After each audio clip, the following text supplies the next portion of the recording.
आणि मग आणि तुम्हाला ठेवायचं काय सगळं वरबडायला आम्ही बोलायचंच नाही काय गोरगरिबाच्या बाजू आहे ते काय बिचळ काय रे त्याला काय दम निघा ना काय मागं बोललो होतं मी त्याला काय बोललो का हेंद्र्याला परत मग बोलल्यावर राग येतो आम्ही बोललो नाही त्याला तो बघ ना उद्योग तिकडं तो काय ठेका घेतला काय सगळ्याच बोलायचं नाही बोलायचं नाही तो कोण लागून गेला का बोलायचं नाही गरीब शेतकऱ्याच्या बाजून बोलायचं नाही दलित मुस्लिमाच्या बाजून बोलायचं नाही का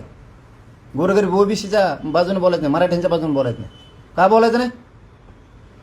कशामुळे बोलायचं नाही ते सांगा आधी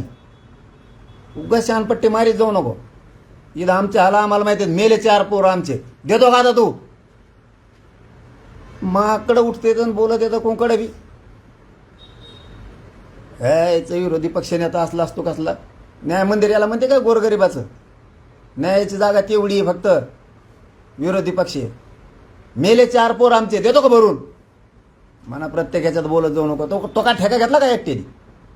मराठीचा मत घेता कुकड लागत का ते छगन भुजबळ म्हणाले की मला फक्त माझ्या ओबीसी आणि भटक्या विमुक्त आरक्षणाची काळजी घेता येते घे हेच केलं तो आयुष्यभर ते त्याला घेऊ द्या कोणाची काळजी घ्यायची मी आहे इकडं मी घेतो मराठ्यांच्या आरक्षणाची काळजी त्याला घेऊ द्या त्याला सांगितलं आपल्यामध्ये बोलायचं नाही हां लय थोडं झालं लय देवारा होईल आणखीन मग तू तुपलं बघ मला देऊच नको नाद लागू नको माया राम शिंदे यांच्याबद्दल तुम्ही जे वक्तव्य केलं होतं त्याला राम शिंदे असं म्हणाले की माणूस चांगला आहे पण आता 600 मतावर आलाय तर राम शिंदे म्हणतात 2029ला बघू पुन्हा एकदा दाखवू 2031ला पुन्हा कर्जत जामखेडची निवडणूक लढवण्याचा त्यांनी निर्धार करताना वक्तव्य केलेला आहे की 2029ला बघू मी कुठं काय बोललो त्यांना मी काय बोललो नाही तुम्ही म्हणजे माणूस चांगला आहे आता हा मग चांगलाच म्हणलो मी काय उभा राहून मतांवर आलाय असं काहीतरी नाही मी नाही म्हणायचं लकाच कोण म्हणत असतो मी त्याला काय व्हायचं असं मध्ये कोणाला मी म्हणलोच नाही ते काहीतरी विषय चालू होता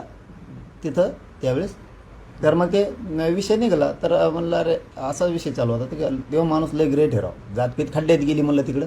लय ग्रेट माणूस आहे सज्जन माणूस आहे असा विषय चालला होता 600 मतावर आला 500 मतावर आला आपण नाही म्हणलो आपण टिंगल नाही करत कधी कोणाची आणि आलं का आलंच मत असतो मग त्याला काय तो पण ते स्वभावावर विषय चालला होता म्हणलं चांगलं परत सर्वोच्च पद बी मिळालं माणूस ग्रेट आहे जात बघत नाही काय नाही सज्जन माणूस आहे काम करतो प्रत्येकाचा असा तो विषय चालला ते टिंगल टीका टिप्पणीच्या बद्दलचा कसलाच विषय नाही आपल्या त्यांच्याबद्दलचा दुसरं महत्त्वाचा एक मुद्दा तो म्हणजे काल महाराष्ट्र केसरी कुस्ती स्पर्धा झाली तर कुस्तीच्या दरम्यान जो वाद झाला एका खेळाडूनं पंचाला मारलं दुसऱ्या खेळाडूची बाजू ऐकून घेतली नाही निर्णय जो आहे त्या निर्णयावरती आक्षेप घेण्यात आलेले आहेत तर त्याच्यावर तुमचं काय मत काय वाटतं तुम्हाला त्यात नाही कळत जास्तीत जास्त नाही कळत त्यात काय बोला हे बोला ना आता ते आता हा ते विरोधी पक्ष ते म्हणून बोला ना ते म्हणतो सगळ्यात बोलू नको ते बोला ना आता मराठा आरक्षणावर बी तेव्हाच बोलू ना आता तुम्ही कुस्ती खेळायला नंबर 1 माणूस आहे ना महाराष्ट्रात तुम्ही चितपट करता डायरेक्ट बोलून तुम्हाला प्रश्न हा नाही मग आता ही आहे ना सध्या याच्याकडे खातं दिलेलं आहे वगळंटीवार काय वगळंटीवारकडे दिलेलं आहे आता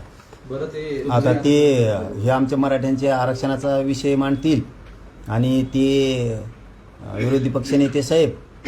परत आमच्या आत्महत्या झाल्या त्याचा विषय मांडतील आणि कुस्तीचं बी आता ते मांडतील त्यांना ज्ञानी मला त्यातलं कळत नाही ज्ञानी महात्मा दिलाय ना आता ते महात्मा बोलतो का बघून आता काय तोंड घालायची गरज घेरावं त्याला मला घेणं देण्याची सगळं साफ झालं तरी तुम्ही आता म्हणाले की ते आरोपी आहे संतोष देशमुख जे सापडले त्यांना पडद्यामागे घातलं जाईल हा पडदा कुणाचा आहे म्हणजे कोण पडद्यामागे घातलं लपवतो लपणार नाहीच यंत्रणा तर सोडणारच नाही आणि यंत्रणेने सोडले ते दुष्परिणाम वाईट असणार आहेत आणि काही फरक पडणार नाही पण टोळी आहे आणि लय मोठी कोण अरे हे समजा याची म्हणा त्या धनंजय त्या मुंडेची म्हणजे धनंजय मुंडे आरोपींना लपवत आहे असं म्हणायचं मग टोळीत त्याची आहे त्याच्या याच्या धंद्यावरून टोळीत त्याची आहे टोळी कोणाची आहे त्याचं नावच घेतलं नाही आपण कवा कधी घेतलं 20-25 दिवस झाल्यावर धनंजय देशमुखांना पोलीस स्टेशनमध्ये जाऊन धमकी दिल्यावर आपण आपल्या चॅनलच्या माध्यमातून सगळ्या सांगितलं होतं की तो हे लोक आवरो त्याने आवरायचं सोडून त्याने माझ्याविरोधात उठविली धनंजय देशमुखला धोका झाला नाही पाहिजे तो हे लोक आवर होतो त्याने माझ्याविरोधात उठविले माझ्यावर केशी करायला लावल्या फोटोलाच काय हार घालतो हे काय चपला आणतो बेट्या तू कायला माया नादी लागतो आणि ती टोळी एक खंडणी मागं ती चोट्टे चाट्टे बलात्कार छेडछाड्या जमिनी हडपिणे कोणाचं टायर चोरून आणणे, पंक्चर दुकानावाले हे ते धल्लं काही उचलून आणतात, हे म्हणजे गचळ टोळी, गचळ असली टोळी ही कीड राज्याला लागलेली आणि त्यांच्या समाजाला सुद्धा. काय एवढी पत होती त्यांची बीड जिल्ह्यात, यांच्यामुळं ना ह्या धनंजय मुंड्याच्या टोळीमुळं त्यांना खाली मान घालून जगायची वेळ आली. आता वाटतंय की त्यांच्या श्रद्धास्थानाला सुद्धा याच टोळीनं कलंक लावला असणार आहे त्यावेळेस. त्यांचा एक मोठा नेता आहे, त्यांना सुद्धा जिवंतपणे मरण्यातना याच टोळीनं भोगायला लावल्यात असा संशय येतो. हीच टोळी आहे, टोळी हे कोण आम्हाला किती दिवस बघतो ते येतात का नाही, त्या टोळीकडं जनताच बघ. असं आहे की त्याच धनंजय मुंडे सोबत निवडणुकीच्या आधी रात्री मध्यरात्री तुमची एक भेट झाली होती, त्याबद्दल तुम्ही कधी काय बोलले नाही, काय त्याच्यामध्ये त्यांनी तुम्हाला म्हटलं होतं जरा सांगा. आता या असं जर टोळी वाटते तुम्हाला तर आणि टोळी वाटत आहे तुम्हाला वाटत नाही, सांगाल काय ते काय ही थोडंच आहे. त्या टायमाला म्हणलो होतो मी आलता म्हणून, मी काय नाही म्हणलो काय काय बोलणं झालं की काय बोलणं असतं त्या टायमाला, दुसरं काय असतंय तुम्हाला माहित नाही. दुसरं काय हा तेच ना, सांभाळा अमकं तमकं, दुसरं काय असतंय त्या टायमाला काय बोलणं असतं. आणि मी तेवढंच गेलतो ते आलता. निवडणुकीत सांभाळा असं म्हणतो तुम्ही. अरे तेच काही आता कोण आलेलं नको सांभाळा म्हणून जाऊन द्या, हां तेच काय आलेला कोण नाही म्हणून, तिथं आलेला कोणचा म्हणून नाही सांभाळा. मग तिथं काय होतं, तिथं काय वाटप होती वय, खारी खोबरं वाटत होतो आम्ही तिथं होतं काय, तिथं कोणी पर्यंत येत होता प्रत्येक वेळ. पण इतकं नीच वृत्तीची टोळी असेल त्या टायमाला आम्हाला तरी काय माहित. त्यासोबत कराड पण होते वाटतं, वाल्मिक कराड पण. हा मग होतच होतं का, म्हणजे काय ते काय प्रधानमंत्री आहे काय. अरे मला माहित नाही ते काय झालं, ते आलं रातची